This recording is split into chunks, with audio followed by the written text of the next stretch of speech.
sheke kai gari a cikin mu da waiwayi ga nurai ni tare da ke miso daga shirbi channels na da makaɗin sauti kai kai yi wa ranar sheka kai na ya zuba na yamun kuma ya dame ni jiki magayi kai kai yi wa ranar sheka kai na ya zuba na yamun kuma ya dame ni jiki magayi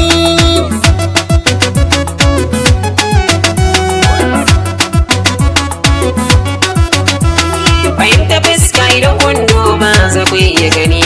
domin gare na akwai labari misali zane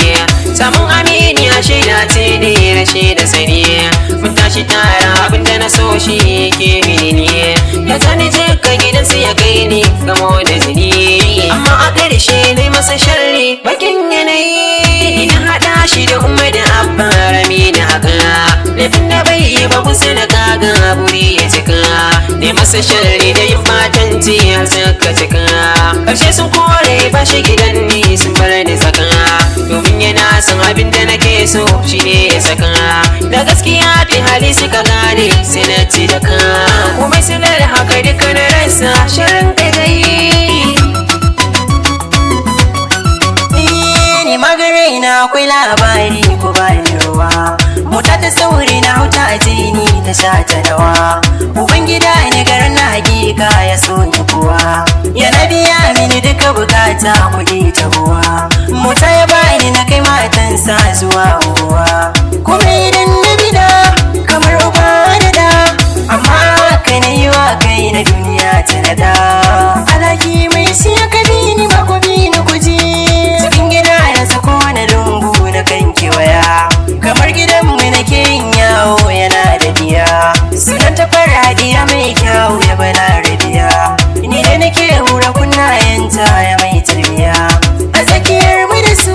ta so abin da na so shi kuma da sanda ya aike ni kudu buga da na fito waje sai na kira ta ta zo ta shiga mu cika mota da yan mata yawo mu shiga gidan rawa ko mu je hotel ko ne mu doshi kiga kudin da ya aike ni da su da ke ta yin burga idan na dawo na ci kudinsa sun subuce rana ta karshe ba zan manta ba dare muka yi muna cikin maye dukkanin mu muna talayi gare direba ina yin tuki gudu na kai akan gada kujiya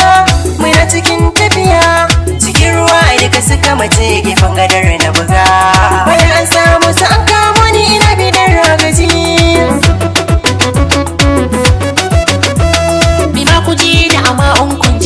min uzuri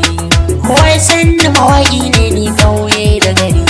wurin maza har da 'yan mata na zam abin fari ina ta alfari gari na ci gari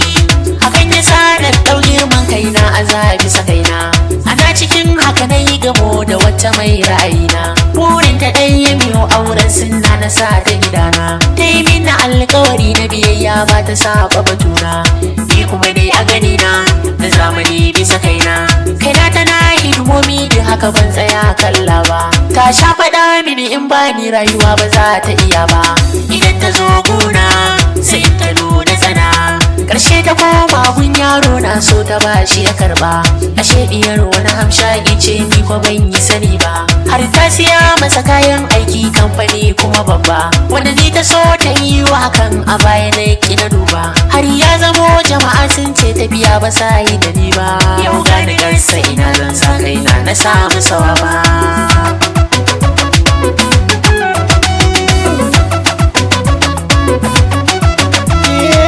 maza da yawa a gari amma ummi ta ce sai ne yar fara kuma kyakkyawa tausayinta yana da kama ni in ta so na abin bai misaltuwa don ba sirkin garya dan haka ni ma kan ummi na ka bada dukan sabon kaya in sai na ganta zan ji daɗi rana in har ce zaiwa ita ma haka soya ni sabuwar raina da ta gaggawa an burin mu a kullum mi aure mu ga mun haifo yaya wani aboki gare ni babba ya shawarcin da na yi baya wai babanta na da zafi za ya wulakanta manya tun da su masu arziki ne ni kuma daga talakawa to ashe shi gadar zare ya yi min bisa kanta ya sana hawa an karshe na yi mata wulakanci kafin ne haye min sannan na faɗa mata san tare Allah ya yaye min bata so ba tana kuka ta wuce ban damu da me ta yi ba. Shi kuma aboki na yayi aure mun zo dan tarba. Sai kwatsam na ga ummi ta wa cikin lallanta tana gamshi. Ita ce suka yi aure da aboki na gaza numfashi. Kai yau a ranar shiga kai na ya zuba. Na bi ziga kuma ta cuce ni jiki magaye.